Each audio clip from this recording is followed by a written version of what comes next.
രൂപരാ വണങ്ങുന്നു ഞാൻ പ്രിയനെ. ആമേൻ. ദൈവത്തിന് വാഗ്ദത്തം അതിൽ നടന്നിരിക്കും. ദൈവത്തിൻ്റെ ഫുൾഫിൽമെൻ്റ് വരും. പ്രോമിസിന് എന്തുകൊണ്ട്? ഒരു ഫുൾഫിൽമെൻ്റ് ഉണ്ട്, ഒരു ദിവസമുണ്ട്. ആ ദിവസം വന്നോ അത് കണ്ടിരിക്കും. പ്രൈസ് ദി ലോർഡ്, ഹല്ലേലൂയ, ആമേൻ. ആ ഒരു പോയിന്റിലേക്കാണ് കാര്യങ്ങൾ നീങ്ങിക്കൊണ്ടിരിക്കുന്നത്. എന്നുകൊണ്ട് ഞാൻ ദൈവത്തെ സ്തുതിക്കുന്നു. ഇനി നമ്മൾ ചിന്തിക്കാൻ പോകുന്നത്, വേഗത്തിൽ ചിന്തിക്കുന്നൊരു കാര്യം, എന്തുകൊണ്ടാണ് why the fulfilment of God is not come to true? എന്തുകൊണ്ടാണ് ദൈവിക വാഗ്ദത്തങ്ങൾ അല്ലെങ്കിൽ ഫുൾഫിൽമെൻറ്റുകൾ, നമ്മുടെ വാഗ്ദത്തങ്ങൾ സാധൂകരിക്കാതെ പോകുന്നത്? ആമേൻ. ദൈവമുണ്ട്, വാഗ്ദത്തമുണ്ട്, എല്ലാ കാര്യമുണ്ട്, പക്ഷേ സംഭവിക്കുന്നില്ലല്ലോ. അതല്ലേ നമ്മുടെ പ്രശ്നം, അതല്ലേ നമ്മുടെ ഇല്ല നമ്മൾ കിടക്കുന്നേ. നമുക്കതിലേക്കൊന്ന് കടന്നു വരാം. സ്തോത്രം. അത് മനസ്സിലാക്കാൻ കഴിയണമെങ്കിൽ ഇങ്ങനെ ഇങ്ങനെ ഇങ്ങനെ കാണാൻ കഴിയുന്നത്, ദൈവം വിശ്വസ്തന അല്ലേ, ദൈവം അവിശ്വസ്തനല്ല. കർത്താവിന് ചില ന്യായീകരണങ്ങൾ അതിനകത്ത് പറയാറുണ്ട്. വാസ്തവത്തിൽ നമ്മുടെ വാഗ്ദത്തങ്ങളെ തടയുന്ന എന്തൊക്കെയോ കാര്യങ്ങൾ അതിനകത്തുണ്ട്. ഇത് കണ്ടുപിടിക്കാനിടയായിത്തീരണം. സ്തോത്രം ചെയ്യുന്നു.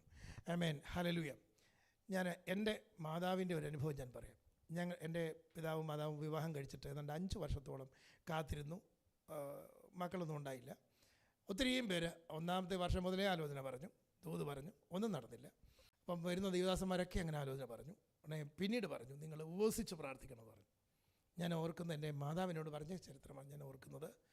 ഓരോ ദിവസവും ഓരോ നേരം വെച്ച് ഉപവസിച്ച് പ്രാർത്ഥിക്കാനായിട്ട് പറഞ്ഞു. അന്ന് ഒരു നേരം ഉപവസിക്കുക എന്ന് പറഞ്ഞു കഴിഞ്ഞാൽ വലിയൊരു സംഭവമാണ്. കാരണം ഉപവാസത്തെക്കുറിച്ച് അധികം കേട്ടിട്ടില്ല. യാക്കോബായ സഭകളൊക്കെ ആയിരുന്നുകൊണ്ട് ഇങ്ങനെയുള്ളതായ ഉപവാസ പ്രവർത്തനം അന്നുണ്ടായിരുന്നില്ല.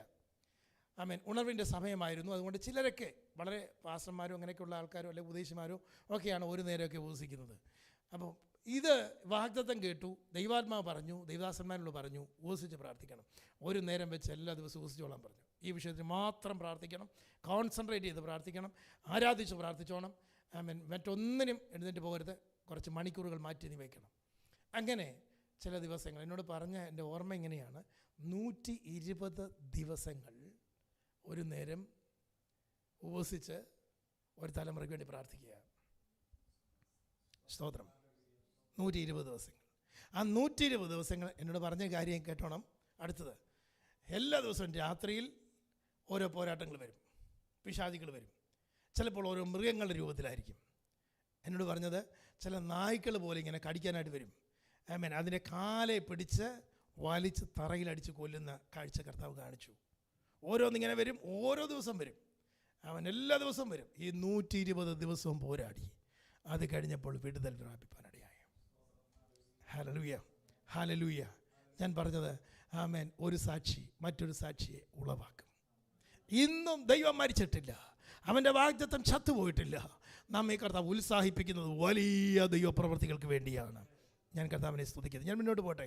എന്തുകൊണ്ടാണ് വാഗ്ദത്തങ്ങൾ അല്ലെങ്കിൽ ദൈവികമായ പ്രവൃത്തികൾ നടക്കാതെ ഫുൾഫിൽമെൻറ്റിലേക്ക് വരാതെ താമസിക്കുന്നത് എന്ന വിഷയമാണ് നമ്മൾ ചിന്തിച്ചത്. അതിന് ഒന്നാമത്തെ കാര്യം, ദൈവത്തിൻ്റെ സമയം, God's timing versus human expectation. നമ്മൾ കാത്തിരുന്നു, പക്ഷേ ദൈവത്തിൻ്റെ ടൈമിംഗ് എന്ന് പറയുന്നത് ഭയങ്കര വിഷയമാണ്. ഹല്ലേലൂയ. നമുക്കറിയാം, ചില സ്റ്റോപ്പിലേക്കൊക്കെ വണ്ടി ഇങ്ങനെ വന്ന് പാഞ്ഞു വരുന്നു, അത് നിൽക്കുന്നു, ചാടിക്കയറുന്നു, പോകുന്നു. സ്തോത്രം. ഒന്ന് പോയി കഴിഞ്ഞാലോ അടുത്ത വണ്ടി വരും. കർത്താവ് ചെയ്യുന്ന പരിപാടി അതാ. ഒരു വണ്ടി വന്നു, നീ കയറിയില്ല. സ്വർഗത്തിൽ പോകുന്ന കാര്യമല്ല ഞാൻ പറഞ്ഞത്, നമ്മുടെ വാഗ്ദത്തങ്ങൾക്ക് വേണ്ടിയുള്ള വണ്ടിയുടെ കാര്യം ഞാൻ പറഞ്ഞത്. സ്തോത്രം. ആമേൻ. ഒരു വണ്ടി വന്നു, ആ സമയത്ത് നമ്മൾ എന്തോ ഒരു അത്യാവശ്യം ചെയ്തുകൊണ്ടിരിക്കുകയായിരുന്നു, മിസ്സായിപ്പോയി. എൻ്റെ കർത്താവേ, അത് പറ്റിയില്ല, പോയല്ലോ എന്ന് പറഞ്ഞ് നമ്മൾ വിഷമിക്കുന്നു. കർത്താവ് പറഞ്ഞു, വെയിറ്റ്, അരമണിക്കൂർ കഴിയുമ്പോൾ അടുത്ത വണ്ടി വരുന്നത് പോലെ അടുത്ത നിനക്ക് വണ്ടി വരുന്നുണ്ട്. അന്നേരം എന്തെങ്കിലും ഒരു ഇടർച്ച പിശാച് കൊണ്ടുവരും. അന്നേരം വിശ്വാസം ഇച്ചിരി കുറയും. അതല്ലെങ്കിൽ ഇന്ന് വർത്തമാനം പറയാൻ പോകും, പോയി രണ്ടാമത്തെ വണ്ടിയും പോയി. ദൈവോത്തരവാദിയാണോ? ഞാൻ പറഞ്ഞ എല്ലാവരുടെയും കേസ് ഇങ്ങനെ ആവണമെന്നല്ല, ഇങ്ങനെ പറ്റിയ ആൾക്കാരുണ്ട്. ഇന്ന് രാത്രി തിരിച്ചു പിടിക്കണം. ഫുൾഫിൽമെന്റ് ഓഫ് ഗോഡ്, ദൈവം എന്നോട് പറഞ്ഞത് സംഭവിക്കും, നിവർത്തീകരിക്കും. അങ്ങനെയാണെങ്കിൽ ഈ സ്റ്റോപ്പിൽ നിൽക്കുന്ന ഒരു വാഹനം വരും. എന്നോട് ഇവിടെ നിൽക്കാനാണ് പറഞ്ഞത്, ഇവിടെ വരും. എൻ്റെ കരച്ചിൽ കേട്ട് കർത്താവ് അടുത്തതിനെ വിടും. ഞാൻ ചാടിക്കേറും. യേശുവിൻ്റെ നാമത്തിൽ എന്നെ കേട്ടുകൊണ്ടിരിക്കുന്ന പ്രിയരെ, ഇത് എല്ലാവർക്കും വേണ്ടിയുള്ള ദൂതായിരിക്കണമെന്നില്ല. പക്ഷെ നിങ്ങളോട് ഇതിനാവശ്യക്കാരുണ്ട്, അവരുടെ ദൂതാണ്. നിനക്ക് വേണ്ടി അടുത്തൊരു വണ്ടി വരുന്നുണ്ട്, അത് മിസ്സാക്കരുത് കേട്ടോ, അത് മിസ്സാക്കരുത്. ആരെല്ലാം എന്തെല്ലാം പറഞ്ഞ് പോട്ടെ, അവർക്ക് വിഷയമൊന്നുമില്ല. അവർക്ക് ചിലപ്പോൾ ഇത്രയും ഭാരമൊന്നും കാണത്തില്ല, അവർക്ക് ചിലപ്പോൾ വാഗ്ദത്തത്തിൻ്റെ ആവശ്യമൊന്നുമില്ലായിരിക്കും. പക്ഷെ നമുക്കതിൻ്റെ ആവശ്യമുണ്ട്. പ്രിയ സഹോദര സഹോദരി, നിനക്കതിൻ്റെ ആവശ്യമുണ്ട്. നീ ഒരല്പം കൂടെ വെയിറ്റ് ചെയ്ത്, നിനക്കൊരു വണ്ടി വരുന്നുണ്ടെന്ന്, ഒരു വാഗ്ദത്തം വരുന്നുണ്ടെന്ന് ആത്മാവിൽ ഞാൻ വിളിച്ചു പറയുന്നു. ഇത് കേട്ടുകൊണ്ടിരിക്കുമ്പോൾ തന്നെ ഉള്ളിലേക്ക് അത് ചലിക്കട്ടെ യേശുവിൻ്റെ നാമത്തിൽ. മാത്രമല്ല, അതിനെ മനസ്സിലാക്കാൻ കഴിയണം. ഇത് എനിക്ക് വേണ്ടി ഉള്ളതാണ് എന്ന് മനസ്സിലാക്കാൻ കഴിയണം. സ്തോത്രം. വന്ന് മുമ്പിൽ നിന്നാലും ഒരു ഡൗട്ട് വന്നിട്ടോ ഇതെൻ്റെ അല്ല എന്ന് പറഞ്ഞാൽ കർത്താവ് പറയും, okay, now it's going, moving. സ്തോത്രം. നമ്മൾ വാഗ്ദത്തം മുമ്പിൽ വന്നു കഴിയുമ്പം പലപ്പോഴും സാത്താൻ ഡൗട്ട് അടുപ്പിക്കും. ശ്രദ്ധിച്ചിരുന്നില്ല എന്നുള്ളതല്ല, ശ്രദ്ധിച്ചു, നമ്മൾ പറഞ്ഞു, കൈ കാണിച്ചു, എല്ലാം ശരിയാ, വണ്ടി കൊണ്ട് നിർത്തി. ഫോർ എക്സാമ്പിൾ, വാഗ്ദത്തം വന്ന് നിന്നു, മുമ്പിൽ വന്ന് നിന്നു, ഹോൺ അടിച്ചുകൊണ്ടിരിക്കുക, കയർ എന്ന് പറഞ്ഞുകൊണ്ടിരിക്കുക. ഉടനെ നമ്മൾ പറയാം, കർത്താവേ ഇതല്ല ഞാൻ പ്രതീക്ഷിച്ചത്, ഇങ്ങനല്ല എന്ന് പറഞ്ഞാൽ കർത്താവ് എന്നാ പറയണം? സ്തോത്രം. ഹല്ലേലൂയ, ആമേൻ. ഒരു ഉദാഹരണം ഞാൻ പറയാം ബൈബിളിൽ നിന്ന്. സ്തോത്രം. യേശു കർത്താവ് പറഞ്ഞു, ദൈവരാജ്യം വരുന്നു, സമീപിച്ചിരിക്കുന്നു, മാനസാന്തരപ്പെടുവീൻ. ഭയങ്കര വിപ്ലവം ഉണ്ടായി. ശിഷ്യന്മാരൊക്കെ ഭയങ്കരമായിട്ട് ഇളകി സന്തോഷത്തോടുകൂടി കടന്നു വന്നു. യോഹന്നാൻ സ്നാപകൻ ഉൾപ്പെടെ പ്രസംഗിച്ച വിഷയമാണ് ദൈവരാജ്യം വരും, ദൈവരാജ്യം വരും, ദൈവരാജ്യം വരും. പക്ഷേ ഇവരാരും ഉദ്ദേശിച്ച പോലെ സംഭവം നടന്നില്ല. യോഹന്നാൻ സ്നാപകനെ ബന്ധിച്ച് കാരാഗ്രഹത്തിലാക്കി. യോഹന്നാൻ ഇരുന്നുകൊണ്ട് എണ്ണിക്കൊണ്ടിരിക്കുക, 1, 2, 3 ദിവസങ്ങൾ എണ്ണുക. ഇപ്പം വരും. ആര് വരും? യേശു രാജാവാകും. രാജാവായി കഴിയുമ്പം ഈ ഹെരോദാവിനെയും കൈസറിനെയും എല്ലാം അടിച്ചു ഓടിച്ചേച്ച് അവൻ രാജാവായിട്ട് വരും. എന്നിട്ട് അവൻ്റെ പട്ടാളക്കാരെ എനിക്ക് വേണ്ടി അയക്കും. ഈ തുറുങ്കലിൻ്റെ വാതിൽ ഇപ്പം തുറക്കും. ഈ പൂട്ടുകൾ ഇപ്പം തുറക്കും. സ്തോത്രം പറഞ്ഞുകൊണ്ടിരിക്കുക പാവം പിടിച്ചവൻ. ഒന്നോർത്ത് നോക്കിക്കേ. പക്ഷെ അങ്ങനെ സംഭവിച്ചില്ല. അപ്പോൾ ശിഷ്യന്മാർ അവൻ്റെ അടുക്കൽ വന്നു. സ്തോത്രം. അവനെ ഉറപ്പിക്കാനും അവനോട് പറയാനും ഒക്കെ വന്നു. യേശുവിൻ്റെ അടുക്കലേക്ക് ആളിനെ പറഞ്ഞു വിടാൻ വേണ്ടി ആ ശിഷ്യന്മാർ തന്നെയാണ് യോഹന്നാൻ സ്നാപകൻ ഉപയോഗിക്കുന്നത്. ചോദിക്കുമ്പോൾ നിങ്ങൾ കാണുന്നത് ചെന്ന് പറഞ്ഞു കൊടുപ്പീൻ. കുരുടന്മാർ കാണുന്നു, ചെകിടന്മാർ കേൾക്കുന്നു, മുടന്തന്മാർ നടക്കുന്നു, അത്ഭുതങ്ങൾ നടക്കുന്നു ചെന്ന് പറ. ഹല്ലേലൂയ. നീ വേറെ ഒരുത്തന് വേണ്ടി കാത്തിരിക്കണ്ട, മശിഹയ. പക്ഷേ ആമേൻ, അവങ്കൽ ഇടറിപ്പോകാത്തവൻ ഭാഗ്യവാൻ. ഈ ദൂതം കൊണ്ട് ഇന്ന് പറഞ്ഞേക്കാൻ പറഞ്ഞു. അവന് കാര്യം മനസ്സിലായി. സ്പിരിച്വൽ കിങ്ഡം ഓഫ് ഗോഡാണ് ഇപ്പോൾ നടക്കുന്നത്. അക്ഷരീയമായുള്ള ദൈവരാജ്യം വരാൻ പോകുന്നതേ ഉള്ളൂ. ഇത് രണ്ടിൻ്റെ ഇടയ്ക്കൊരു ഗ്യാപ്പുണ്ടെന്നുള്ള കാര്യം യെശയ്യാ പ്രവാചകന് പോലും കാണാൻ പറ്റിയില്ല. പ്രവാചകന്മാർ ഒത്തിരി ആരാഞ്ഞു നോക്കി കണ്ടില്ല. അതിന് നടുവിലാണ് യേശു പറഞ്ഞത്, വിശ്വസിക്കുന്നവർ ഭാഗ്യവാന്മാർ, എങ്കിൽ ഇടറിപ്പോകാത്തവൻ ഭാഗ്യവാൻ. സ്തോത്രം. നീ ചിന്തിക്കുന്ന വണ്ടിയിലല്ല ഇപ്പം വരുന്നത്, വേറെ ഒരു വണ്ടിയല്ല. കഴുതപ്പുറത്ത് വരുന്നു. കുതിരപ്പുറത്തല്ലേ രാജാവ് വരേണ്ടത്? കഴുതപ്പുറത്ത് വരുന്നു. നിൻ്റെ രാജാവ് സൗമ്യനായി വരുന്നു. ഹല്ലേലൂയ. അവൻ രാജാതിരാജാവായി ഇനി വരാൻ പോവുക. ഹല്ലേലൂയ. അനേക ദൂതന്മാർ അകമ്പടിയോടുകൂടി വരും. അവൻ അക്ഷരീയമായി കടന്നു വരുന്നൊരു സമയമുണ്ട്. Praise the Lord. ഇതിന് തിരിച്ചറിയാൻ പറ്റാത്തത് ഒരു വലിയ അപകടമാണ്. രണ്ടാമതായി, വാഗ്ദത്തത്തിൻ്റെ ഫുൾഫിൽമെൻറ്റിലോട്ട് വരാൻ തടസ്സമായിരിക്കുന്ന രണ്ടാമത്തെ കാര്യം, the divine purpose over human wishes. മുമ്പേ പറഞ്ഞതിൻ്റെയുമായിട്ട് ബന്ധപ്പെട്ടൊരു കാര്യമാണ്. ആമേൻ. ദൈവത്തിൻ്റെ ആഗ്രഹം ഒരിടത്ത് കിടക്കുന്നു, നമ്മുടെ ആഗ്രഹം വേറൊരിടത്ത് കിടക്കുന്നു. രണ്ടും കൂടെ വടം വലിക്കുന്ന നമുക്ക് കാണാൻ കഴിയും. നമുക്കറിയാം. സ്തോത്രം. 2 ഗ്രൂപ്പുകൾ വടം വലിക്കുന്നു. സത്യം പറഞ്ഞു കഴിഞ്ഞാൽ ഈ വടം വലിക്കുന്ന ഗ്രൂപ്പുകൾ തമ്മിൽ വൈരാഗ്യമുണ്ടോ? ഇല്ല. ഇവർ തമ്മിൽ സ്നേഹിതരാ. ഇവർ രണ്ടും കൂടെ ഒരുമിച്ചായിരിക്കുന്നത്, ഒരുമിച്ച് വർത്തമാനം പറയുന്നവർ. പക്ഷേ ഒരു ടഗ് ഓഫ് വാർ എന്ന് പറയുമ്പോൾ ഒരു ഒരു രസമാണ്. സ്തോത്രം. കണ്ടില്ലേ? ആർഗ്യുമെൻ്റ് കണ്ടില്ലേ? ഒരാൾ പറയുന്നു ഇത് ഇങ്ങനെയാണ് ശരി, മറ്റൊരാൾ പറയുന്നത് അങ്ങനല്ല, ഇങ്ങനെയാണ് ശരി.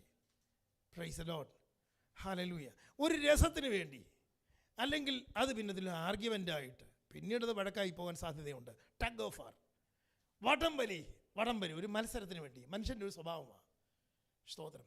ഇങ്ങനെ ദൈവം ഒരു കാര്യം പറയുമ്പം അങ്ങനല്ല, ഇങ്ങനെ വേണം എന്നോ പറയുന്ന ഒരു മൂഢ സ്വഭാവം നമ്മുടെ ജീവിതത്തിലുണ്ടെങ്കിൽ ഈ ഫുൾഫിൽമെൻറ്റിലോട്ട് വരാൻ താമസമാണ്.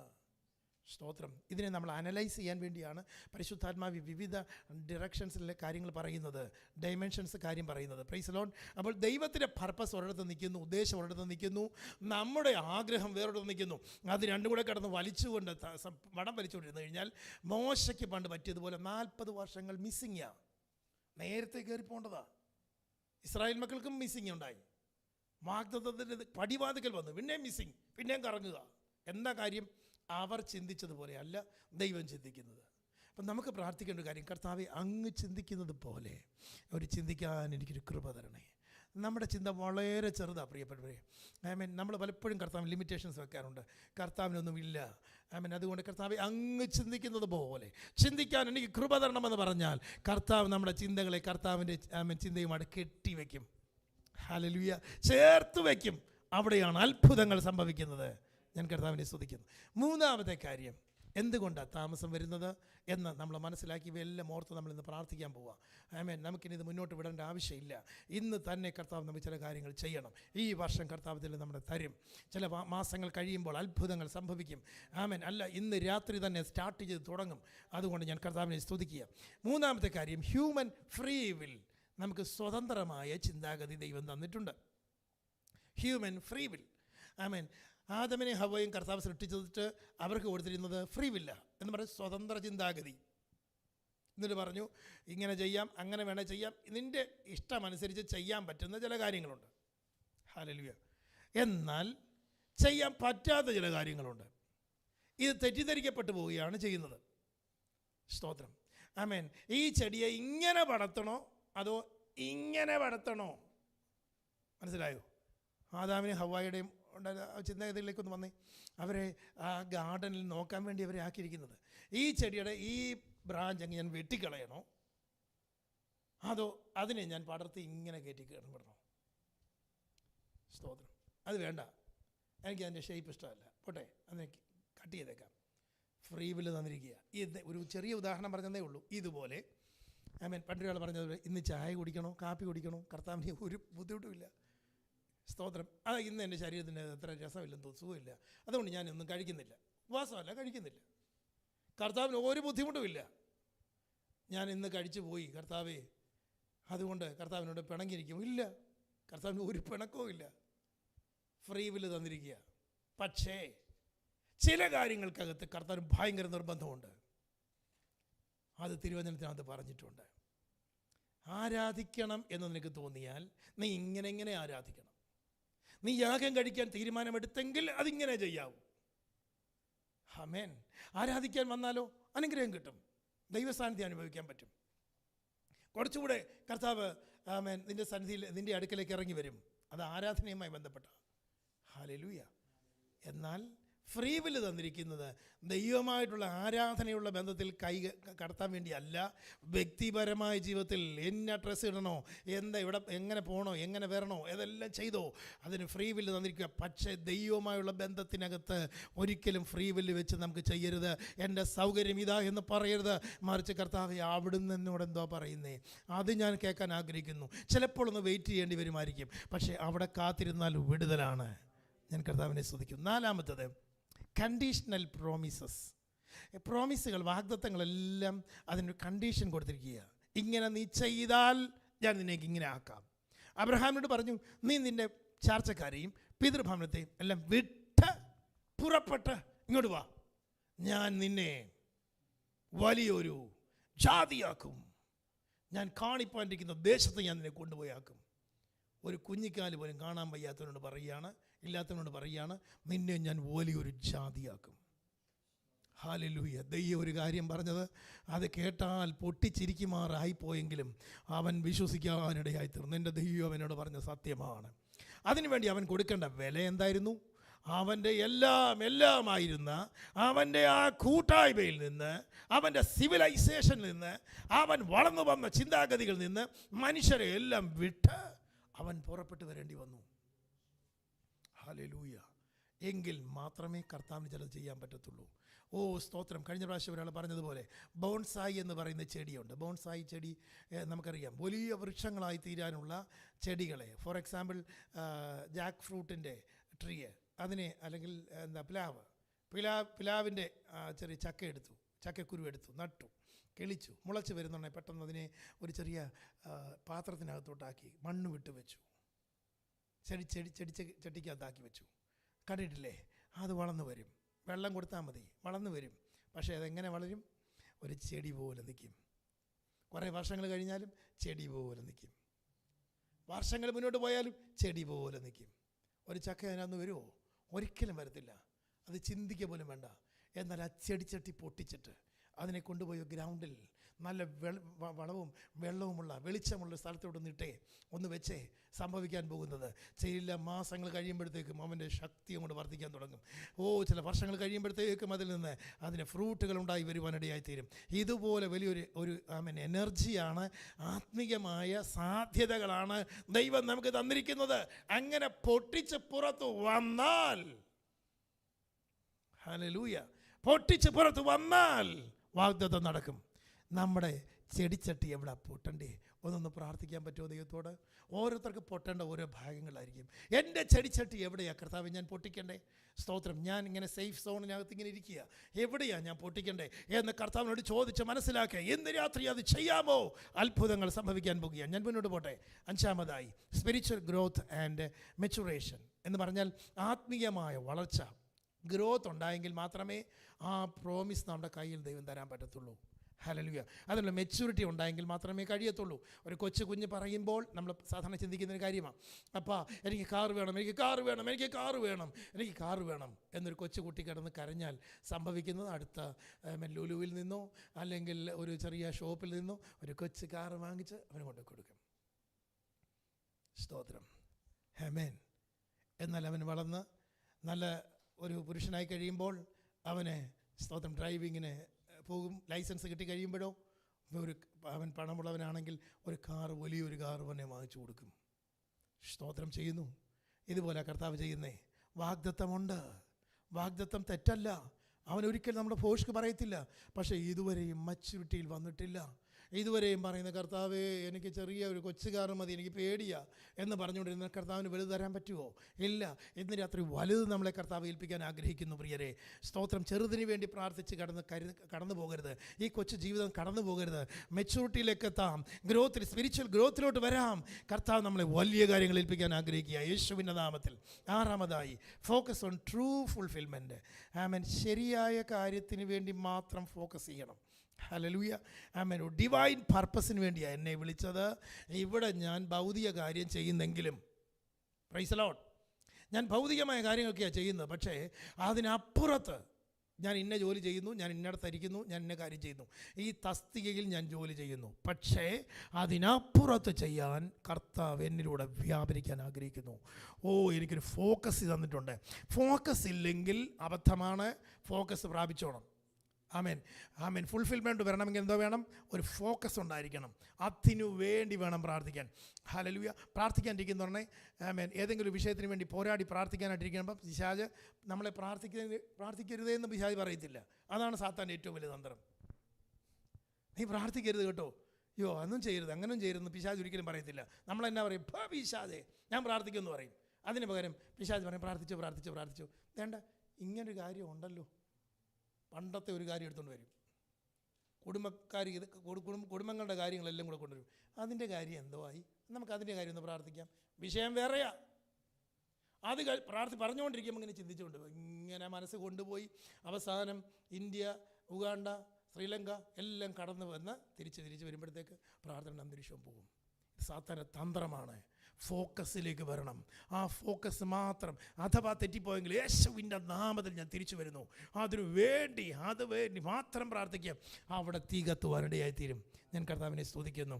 ആമേൻ. മറ്റൊരു കാര്യം കൂടെ പറഞ്ഞ് പ്രാർത്ഥിക്കാൻ പോവുകയാണ്. പേഷ്യൻസ് വേണം. 7-ാമത്തെ കാര്യം പേഷ്യൻസ്. നമുക്ക് ഒട്ടുമില്ലാത്തൊരു കാര്യം എന്തില്ല? സഹിഷ്ണുതയില്ല. ആമേൻ. വെളിപ്പാട് പുസ്തകം 3:10 പറഞ്ഞിരിക്കുന്നൊരു പദമുണ്ട്. ആമേൻ.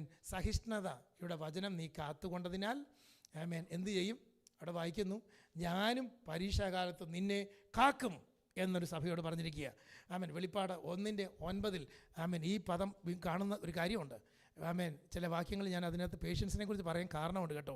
പ്രാർത്ഥിക്കുന്നവർക്ക്, വാഗ്ദത്തങ്ങളുടെ ഫുൾഫിൽമെൻറ്റിന് വേണ്ടി പ്രാർത്ഥിക്കുന്നവർക്ക് ഈ ഒരു കാര്യം അത്യാവശ്യമാണ്. കാരണം ചില വിഷയങ്ങൾക്ക് വലിയ കാര്യമാണ് നമ്മൾ പ്രാർത്ഥിക്കുന്നതെങ്കിൽ കിട്ടും വരെ പേഷ്യൻസായോട് കൂടെ പ്രാർത്ഥിക്കണം. ആമേൻ. ആമേൻ. വെളിപ്പാട് 1:9 വായിക്കുന്നു, അപ്പോസ്തലനായ യോഹന്നാന് ആമേൻ സഹിഷ്ണുതയുടെ വചന നിമിത്തമാണ് ഈ കഷ്ടം അനുഭവിക്കേണ്ടി വന്നത്. പക്ഷേ അവൻ വിട്ടുകളയാഞ്ഞത് കൊണ്ട് ആമേൻ പത്മോസ് ദ്വീപിൽ കിടന്ന് ചാകേണ്ടി വന്നില്ല. ആമേൻ. അവിടെയുള്ളതായ കഴുകൻ അവരെ തിന്നില്ല. അവൻ തിരിച്ചു വരാൻ ഇടയായി തീർന്നു. കപ്പലില്ല, തിരിച്ചു വരാൻ ബ്രിഡ്ജില്ല, കൊണ്ടുവരാൻ ആരും പറഞ്ഞിട്ടില്ല. ചത്തുപോ എന്ന് മാത്രമാണ് പറഞ്ഞത്. പോയി എവിടെയെങ്കിലും ചത്തുപോ എന്നാണ് പറഞ്ഞത്. അവനെ കണ്ടു കൊണ്ടുവന്ന് തെള്ളി ഇറക്കിയതാണ്. സ്തോത്രം. അവിടെ കിടന്ന് ചത്തുപോകട്ടെ. പക്ഷേ ആമേൻ പേഷ്യൻസോടുകൂടി അവൻ പ്രാർത്ഥിച്ചു കൊണ്ടിരുന്നു. ആമേൻ അവൻ്റെ മേലുള്ള അഭിഷേകം അവനെ തിരിച്ചു കൊണ്ടുവന്നു. യേശുവിൻ്റെ നാമത്തിൽ. ഏതെങ്കിലും പത്മോസിൻ്റെ ദ്വീപിൽ അകപ്പെട്ടു പോയെന്ന് വിചാരിച്ചു തീർന്നില്ല പ്രിയ സഹോദര, സഹോദരി. ഹല്ലേലൂയ. നിനക്ക് വേണ്ടി ഒരു വണ്ടി കൊണ്ടുവരാൻ ദൈവത്തിന് കഴിയും. ഒരു ഷിപ്പ് നിനക്ക് വേണ്ടി വരും എന്നതുപോലെ നിനക്ക് വേണ്ടി ഒരു ഫ്ലൈറ്റ് വരുമെന്ന്, നിനക്ക് വേണ്ടി ഒരു വാഗ്ദത്തം പറന്നു വരുമെന്ന് ഇന്ന് രാത്രി ദൂത് പറയുക യേശുവിൻ്റെ നാമത്തിൽ. പേഷ്യൻസ് യോഹന്നാനതുണ്ടായിരുന്നു. വെളിപ്പാട് 2:3 വാക്യങ്ങളിൽ എഫെസോസ് ചർച്ചിനതുണ്ടായിരുന്നു. പേഷ്യൻസ് ഉണ്ടായിരുന്നു. കർത്താവ് തന്നെ സാക്ഷ്യം പറയുക. അവർക്ക് സഹിഷ്ണുതയോടുകൂടി അവർ സഹിച്ചു നിന്നു. അതുകൊണ്ടാണ് നിന്ന് സഭ നിൽക്കണമെങ്കിൽ സഹിഷ്ണുത വേണം. ചില പോരാട്ടങ്ങളിൽ നിൽക്കണമെങ്കിൽ ആമേൻ സഹിഷ്ണുത വേണം. ദാണ്ട കിടക്കുന്നു, ഞാൻ പോവാ എന്ന് പറഞ്ഞാൽ കർത്താവിന് പ്രവർത്തിക്കാൻ പറ്റത്തില്ല. ആമേൻ ഇന്ന് രാത്രി വാഗ്ദത്തങ്ങളിലേക്ക് നീ അടുത്തുകൊണ്ടിരിക്കുന്നു. ഒന്നുകൂടെ ചൂട് പിടിപ്പിക്കുക. കലം വെച്ചു, വെള്ളം വെച്ചു, ആമേൻ ചൂട് പിടിപ്പിച്ചു. പക്ഷേ പോരാ, തിളയ്ക്കണം. അതിന് ഓൺ പ്രോസസ്സിലാണ്. ഹല്ലേലൂയ. On the go. അത് പൊക്കോണ്ടിരിക്കുകയാണ്. അത് തിളയ്ക്കാൻ പോവുകയാണ്. പേഷ്യൻസ് വേണം. 2:19 വെളിപ്പാട് 2:19 തുയധൈര്യ സഭയ്ക്ക് അതുണ്ടായിരുന്നു. കർത്താവ് പറഞ്ഞു അതുകൊണ്ട് ഒരു പ്രത്യേക ഗ്രാൻഡ് ദൈവർക്ക് കൊടുക്കുക. കർത്താവിന് ഭയങ്കര സന്തോഷമായി. 2:19 വായിക്കുന്നു, 3:10 വായിക്കുന്നു. വീണ്ടും പറയുന്നു, ദ ചർച്ച് ഓഫ് ഫിലദൽഫിയ സഭയോട് പറഞ്ഞു, ഞാൻ നിന്നെ കാക്കും കേട്ടോ. ഏത് പോരുകൾ വന്നാലും നിന്നെ തൊടാതിരിക്കുവാൻ ഞാൻ നിനക്കൊരു പ്രൊട്ടക്ഷൻ വെക്കും. എന്താ കാര്യം? സഹിഷ്ണുതയുടെ വചനം നീ കാത്തത് കൊണ്ട്. ആമേൻ ഭൂലോകത്ത് എമ്പാടും വരാൻ പോകുന്ന ആമേൻ പരീക്ഷാകാലത്തും ഞാൻ നിന്നെ കാക്കും. ആമേൻ 14:12 വെളിപ്പാട് ദിവസം 14:12 നമ്മൾ വായിക്കുന്നു. ആമേൻ വിശുദ്ധന്മാരുടെ സഹിഷ്ണുത കൊണ്ട് ഇവിടെ ആവശ്യം. ഈ കാലഘട്ടത്തിൻ്റെ പ്രത്യേകത എന്തെന്നറിയാമോ? ചില വിഷയങ്ങൾക്ക് വേണ്ടി പ്രാർത്ഥിച്ച് കളഞ്ഞേച്ച് പോകരുത്. സാത്താൻ പറയും, എൻ്റെ പൊന്നു കുഞ്ഞെ കഴിഞ്ഞു പോയതിൻ്റെ കാര്യം. ആമേൻ വെറുതെ ഇരുന്ന് പ്രാർത്ഥിക്കാതെ. ഇത് പറയുന്നത് സാത്താനാ. സ്തോത്രം. ഇതുകൊണ്ടൊന്നും കാര്യമില്ല. ഇതെല്ലാം എത്രയോ പേർക്ക് കിട്ടിയില്ല. വീണവരെയെല്ലാം സാത്താൻ ഇങ്ങനെ മുമ്പിൽ കൊണ്ടുവന്ന് നമ്മളെ കാണിക്കും. കണ്ടോ, ഇന്ന സഹോദരി പ്രാർത്ഥിച്ചു കിട്ടിയില്ല, ഇന്ന പാസ്റ്റർ പ്രാർത്ഥിച്ചു കിട്ടിയില്ല, തട്ടിപ്പോയി, അല്ലെങ്കിൽ അതിന് മുമ്പ് ഇറങ്ങിപ്പോയി. ആമേൻ സ്തോത്രം. വീണവരെല്ലാം പിശാച് കൊണ്ട് കാണിക്കുമ്പോൾ സഹിഷ്ണുതയുടെ വചനം പിടിച്ചു വെച്ച്, എൻ്റെ ദൈവം എന്നോട് പറഞ്ഞതാ, അത് സംഭവിക്കും, ഞാൻ വിട്ടുകളയത്തില്ല എന്ന് പറഞ്ഞുകൊണ്ടിരുന്നാൽ അത് വരും നിശ്ചയം. ഓ ഹല്ലേലൂയ. ആമേൻ ആമേൻ ആമേൻ. നമ്മളായിരിക്കുന്ന സിറ്റുവേഷൻ പ്രകാരം ഒരു പറച്ചിലുണ്ട്, ഒരു ചൊല്ലുണ്ട്. നമ്മളായിരിക്കുന്ന സിറ്റുവേഷൻ അല്ല നമ്മെ നിയന്ത്രിക്കുന്നത്. അത് ലോകമനുഷ്യനെ നിയന്ത്രിക്കും. പക്ഷെ നമ്മുടെ വിളിയാണ് നമ്മെ നിയന്ത്രിക്കുന്നത്. നമ്മുടെ അഭിഷേകമാണ് നമ്മെ നിയന്ത്രിക്കുന്നത്. 52 ദിവസം കൊണ്ട് മതിൽ പണിതു പൂർത്തീകരിക്കപ്പെട്ടു. ആരുടെ മതിലാ? ആമേൻ യെരൂശലേമിൻ്റെ മതിൽ. ആമേൻ സൻബല്ലത്ത് വന്നില്ലേ? തോബിയാവ് വന്നില്ലേ? ഇളകിയില്ലേ? ആമേൻ രാജാവിൻ്റെ സ്റ്റേ ഓർഡർ കൊണ്ടുവന്നില്ലേ? എന്ത് സംഭവിച്ചു? ആമേൻ നെഹമ്യാവ് ഉറച്ചു നിന്നു. അതുകൊണ്ട് ഞങ്ങളുടെ ദൈവത്താൽ ഞങ്ങൾക്ക് കാര്യം സാധിക്കും. ആമൻ ഞങ്ങളുടെ ദൈവമായ യഹോവ കാര്യം സാധിപ്പിക്കും എന്നവൻ പറഞ്ഞു. അതുകൊണ്ട് അവൻ കാര്യം ചിന്തിച്ചതിനെ ഫുൾഫിൽമെൻറ്റിലേക്ക് കൊണ്ടുവന്നു. ദൈവത്തിന് വാഗ്ദത്തം നടക്കണോ? ദൈവത്തിൻ്റെ ഒരു നെഹമ്യാവ് അവിടെ വേണം. ഓടിപ്പോകുന്നവനെ അല്ല വേണ്ടിയത്. പിടിച്ചു നിൽക്കാമെങ്കിൽ വിള്ളലുകൾ അടഞ്ഞു വരും, ഇടിവുകൾ അടഞ്ഞു വരും. സാത്താൻ ഇവിടെ വായിക്കുന്നുണ്ട്, ശത്രുക്കൾക്ക് തങ്ങൾ തന്നെ ചെറിയവരെ അല്പന്മാരായി തോന്നിയെന്ന നെഹമ്യാവിന് പുസ്തകം 6-ാം അധ്യായം പഠിപ്പിക്കുന്നത്. സ്തോത്രം. തങ്ങൾക്ക് തന്നെ അല്പന്മാരായി തോന്നി, നാണം കെട്ടുപോയി. ഇന്ന് നമ്മുടെ നേരെ നിന്ന് അലറുന്ന ചില ശക്തികളുണ്ടല്ലോ, നാണം കെട്ടുപോകാൻ പോവുക. ഒരു നിമിഷം കണ്ണടച്ചൊന്ന് പ്രാർത്ഥിച്ചേ. ഫുൾഫിൽമെൻറ്റിലേക്ക് കൊണ്ടുവരികയാ. കർത്താവ് പറയുന്ന ഒരു വലിയ ഫുൾഫിൽമെൻറ്റിലേക്ക്, വാഗ്ദത്തങ്ങളുടെ നിവർത്തീകരണത്തിലേക്ക് വരുന്നു. ഹല്ലേലൂയ. എഴുന്നേറ്റ് പോകരുത്. പിടിച്ചു നിൽക്കുമെങ്കിൽ ഒരു അത്ഭുതം സംഭവിക്കാൻ പോവുകയാണ്. ഹല്ലേലൂയ. ആമേൻ ആമേൻ ആമേൻ ആമേൻ. 40 നിമിഷം കർത്താവിനെ സ്തുതിച്ചാട്ടെ. ആമേൻ ആമേൻ. കേട്ടുകൊണ്ടിരിക്കുന്ന പ്രിയപ്പെട്ടവരെ, ആമേൻ ഇന്ന് രാത്രി ഈ ദൂത്, ഈ വർഷത്തേക്കുള്ള ദൂത് യേശുക്രിസ്തുവിന്റെ നാമത്തിൽ കൈമാറുകയാണ്. ആരെല്ലാം ഇത് കേൾക്കുന്നുണ്ടോ, ഇതിനെ പോസിറ്റീവായിട്ട് നിങ്ങളുടെ ഹൃദയത്തിൽ വിശ്വസിക്കാൻ കഴിയുമെങ്കിൽ ഇന്ന് രാത്രി മുതൽ അത് ചലിച്ചു തുടങ്ങുകയാ. നസറേയനായ യേശുവിന്റെ നാമത്തിൽ അത് ചലിക്കട്ടെ. ദൈവത്തോടൊന്ന് പറഞ്ഞാട്ടെ, കർത്താവേ, ഞാൻ ഇറങ്ങിപ്പോയത് എന്നോട് ക്ഷമിക്കണമേ. എൻ്റെ ബോധത്തിൽ, എൻ്റെ ബോധമില്ലായ്മയിൽ ഒക്കെ ഞാൻ പറഞ്ഞതും ചിന്തിച്ചതും ഒക്കെ ക്ഷമിക്കണമേ കർത്താവ്. വിശ്വാസം എനിക്ക് വർദ്ധിപ്പിച്ച് തരണമേ. ശിഷ്യന്മാർ പ്രാർത്ഥിച്ചതുപോലെ എനിക്ക് വിശ്വാസം വർദ്ധിപ്പിച്ച് തരണമേ. ഹല്ലേലൂയ. ലോകം നിന്നോട് പറഞ്ഞു ഈ രോഗം മാറത്തില്ല, ഈ ബന്ധനം അഴിയത്തില്ല മോനെ. സ്തോത്രം. ആരെല്ലാം പ്രാർത്ഥിച്ചാലും ഈ കെട്ട് അഴിയത്തില്ല കേട്ടോ. ആമേൻ. നീ ഇന്നാരെ കൊണ്ട് പ്രാർത്ഥിപ്പിച്ചതല്ലേ എന്നാ പിശാച് പറയുന്നത്. എന്നാൽ കർത്താവ് പറയുന്നു ഇല്ല. ആമേൻ. ആരെല്ലാം പ്രാർത്ഥിച്ചു മടുത്തുപോയി ക്ഷീണിച്ചു പോയി എന്നുള്ളതല്ല. എൻ്റെ വിശ്വാസം എൻ്റെ അകത്തൊരു വിത്ത് പോലെ ആമേൻ വളർന്ന് പടന്ന് കയറാൻ പോകുക. ഞാൻ ശരിയാകുമ്പോൾ എൻ്റെ വാഗ്ദത്തം ശരിയാകും. ഞാൻ ശക്തി പ്രാപിക്കുമ്പോൾ എൻ്റെ വാഗ്ദത്തം ശക്തി പ്രാപിക്കും. അത് പുറത്തു വരാൻ പോകുക. ചിലരോട് പരിശുദ്ധാത്മാവിൽ പ്രവചിക്കുന്നു. ആമേൻ. നീ ഉണരുമ്പോൾ നിന്റെ വാഗ്ദത്തൊരു ജീവനുണ്ടാകും. എവിടേക്കോ അത് പ്രവർത്തിച്ചു തുടങ്ങുന്നു. യേശുവിൻ്റെ നാമത്തിൽ അത്ഭുതങ്ങൾ സംഭവിക്കുന്നു. അധികാരമുള്ള യേശുവിൻ്റെ നാമത്തിൽ ആമേൻ. കണ്ണുകളെ അടച്ചൊന്ന് പ്രാർത്ഥിച്ചാട്ടെ, ഒന്ന് ഏൽപ്പിച്ചു കൊടുത്ത് പ്രാർത്ഥിച്ചാട്ടെ, ആത്മാവിൽ സംസാരിച്ച് പ്രാർത്ഥിച്ചാട്ടെ. ആമേൻ, ആമേൻ, ആമേൻ. ഇതുവരെ നമുക്കറിയാവുന്ന ഭാഷയിൽ പ്രാർത്ഥിച്ചു. ഇനി പരിശുദ്ധാത്മാവിൽ ഒന്ന് പ്രാർത്ഥിച്ചേ. ആത്മാവ് കരങ്ങളൊന്ന് എടുക്കട്ടെ. ആത്മാവ് ആ പ്രാർത്ഥന ഒന്ന് കൊണ്ടുപോകട്ടെ. ദൂതന്മാർ ആ പ്രാർത്ഥന ഉയരങ്ങളിലേക്ക് കൊണ്ടുപോകട്ടെ. യേശുവിൻ്റെ നാമത്തിൽ സ്വർഗത്തിലെ കിളിവാതിൽ തുറക്കട്ടെ. ഓ, എൻ്റെ പ്രാർത്ഥന ധൂപം പോലെ ഉയരങ്ങളിലേക്ക് കയറി പോകും. അത് ദൈവത്തിന് അടുക്കൽ ചെല്ലും. അതിന് മറുപടി കൊണ്ടുവരും. യേശുവിന്റെ നാമം ഞാൻ വെറുതെ ബഹളം വെക്കുകയല്ല. ഞാൻ വെറുതെ പ്രാർത്ഥിച്ച് കളഞ്ഞു പോകുകയല്ല. ഞാൻ പുക പോലെ പോകുന്നവനല്ല. യേശുവിന്റെ നാമത്തിൽ പ്രാപിക്കാൻ പോകുകയാ.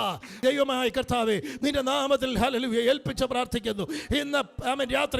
ഇന്ന് രാത്രിയിൽ ദൈവസഭയെ കേട്ടുകൊണ്ടിരിക്കുന്ന കേൾവിക്കാരെ കർത്താവേ, ഈ ഫുൾഫിൽമെന്റ് വേണ്ടി ഞങ്ങൾ ഏൽപ്പിച്ച് പ്രാർത്ഥിക്കുന്നു. ഹല്ലേലൂയ. യേശുവിന്റെ നാമത്തിൽ 2026 the year of fulfillment ആയി തീരാൻ അവർ എന്തിനു വേണ്ടി കാത്തിരുന്ന് പ്രാർത്ഥിക്കുന്നു. അതിന്റെ മേൽ വാഗ്ദത്തങ്ങളുടെ നിവർത്തീകരണം വരാൻ ദൈവത്തിന്റെ ഗബ്രിയേൽ ദൂത് പറഞ്ഞത് ദൈവത്തിൽ നിന്ന് പ്രാപിച്ച് കേട്ടത് അതുപോലെ സംഭവിക്കുവാൻ ഞങ്ങൾ പ്രാർത്ഥിക്കുകയാണ്. ചില ഇടങ്ങളിലേക്ക് അത് അത്ഭുതമായി തീരട്ടെ, അടയാളങ്ങളായി തീരട്ടെ കർത്താവേ. വിട്ടുതലുകളായി പരിണമിക്കട്ടെ കർത്താവേ. യേശുവിന്റെ നാമത്തിൽ സംഭവിക്കട്ടെ. സഭകൾ ഉണരട്ടെ, കുടുംബങ്ങൾ മടങ്ങി വരട്ടെ. യേശുവിന്റെ നാമത്തിൽ ചേർന്നു വരട്ടെ. ഭിന്നതയുടെ ആത്മാവെ അഴിഞ്ഞോ വിട്ടുവോ. ഇനി ഞാൻ കരഞ്ഞുകൊണ്ടിരിക്കുകയല്ല. ഓ, അവന്റെ വാക്കുകൾ ഞാൻ കേൾക്കുന്നു. അവന്റെ വാക്ക് ഞാൻ കേൾക്കുന്നു. നീ ഭയപ്പെടേണ്ട എന്ന വാക്ക് ഞാൻ കേൾക്കുന്നു. അവന്റെ ഇമ്പ ശബ്ദം ഞാൻ കേൾക്കുന്നു. ദൂഷാതെ ഇനി നിനക്ക് എന്നെ പിടിക്കാൻ പറ്റത്തില്ല. ഓ, നിരാശയുടെ ആത്മാവേ അഴിഞ്ഞു പോ. യേശുവിന്റെ നാമത്തിൽ ഉദരങ്ങൾ തുറക്കട്ടെ, അത്ഭുതങ്ങൾ നടക്കട്ടെ, അടയാളങ്ങൾ വെളിപ്പെടട്ടെ. യേശുവിന്റെ നാമത്തിൽ കൽപ്പിക്കുകയാണ്. യേശുവിന്റെ നാമത്തിൽ ആമേൻ. ആ ഞരമ്പുകൾ, അസ്ഥി പഞ്ചരങ്ങൾ സൗഖ്യമാകാൻ യേശുവിന്റെ നാമത്തിൽ കൽപ്പനയിടുന്നു. തേജസ്സേറും നിൻമുഖമെൻ ഹൃദയത്തിനാനന്ദമേ. അവിടുന്ന് പറഞ്ഞതൊന്നും അസാധ്യമല്ല. അവിടെ പറഞ്ഞത് എന്നോട് ഭോഷ്ക് പറഞ്ഞിട്ടില്ല. എൻ്റെ ദൈവം എന്നോട് ഭോഷ്ക് പറയുന്ന ദൈവമല്ല. അവിടുന്ന് വിശ്വസ്തനാണ്. അവിടുന്ന് പറഞ്ഞാൽ അങ്ങനെ സംഭവിക്കും. എൻ്റെ ഹൃദയത്തിനകത്തൊരു വിത്ത് വീണിട്ടുണ്ട്. ആ വിത്ത് പരിശുദ്ധാത്മാവിനാൽ കിളിച്ച് മുളയ്ക്കും. നാളുകളിൽ വലിയ വൃക്ഷമായി തീരും. ഓ, അവിടുന്ന് പ്രഖ്യാപിച്ചിരിക്കുന്നു. ഇന്ന് ഈ വർഷക്കാലം നടക്കേണ്ട ചില അത്ഭുതങ്ങളിലേക്ക് ഞാൻ തുറന്നു വിടുന്നു. യേശുവിന്റെ നാമത്തിൽ സ്വർഗീയ പിതാവ് തന്നിരിക്കുന്ന അധികാരത്തിൽ ആത്മാവിന്റെ ശക്തിയാൽ ദൈവമക്കളെ അതിലേക്ക് ഞാൻ തുറന്നു വിടുന്നു. യേശുവിന്റെ നാമത്തിൽ വാഗ്ദത്തങ്ങളുടെ വാതിലുകൾ തുറക്കുന്നു. യേശുവിന്റെ നാമത്തിൽ ഇനി ബോണ്ടേജിൽ ഇരിക്കണ്ട, പുറത്തു വരിക, തുറന്നു വരട്ടെ. യേശുവിന്റെ നാമത്തിൽ അത് ഞങ്ങൾ ഡിക്ലെയർ ചെയ്യുന്നു. വാഗ്ദത്തത്തിന്റെ നിവർത്തീകരണം. ദൈവത്തിന്റെ ദൂതന്മാർ ചലിക്കുന്നുണ്ട്. വിശ്വസിക്കുന്ന കുടുംബങ്ങളിലേക്ക് അവൻ ചലിക്കുന്നുണ്ട്. സ്തോത്രം, സ്തോത്രം. അവൻ അടങ്ങിയിരുന്നുകൂടാ. ദൈവത്തിന്റെ ദൂതന്മാർക്ക് അടങ്ങിയിരുന്നുകൂടാ. ഓ, വിശ്വസിക്കുന്നത് എവിടെയാണോ അവിടെ പ്രവർത്തിക്കുന്നു. നിനക്കൊരു റെഫറൻസ് തരാൻ ദൈവം റെഡിയാണ്. ഓ, ഇന്നലകളിൽ ദൈവം പ്രവർത്തിച്ച ചിലരെ മുമ്പിൽ കൊണ്ടുവന്ന് തരും. ചില വിശുദ്ധന്മാരുമായുള്ള കണക്ഷൻ ഉണ്ടാകാൻ പോകുക.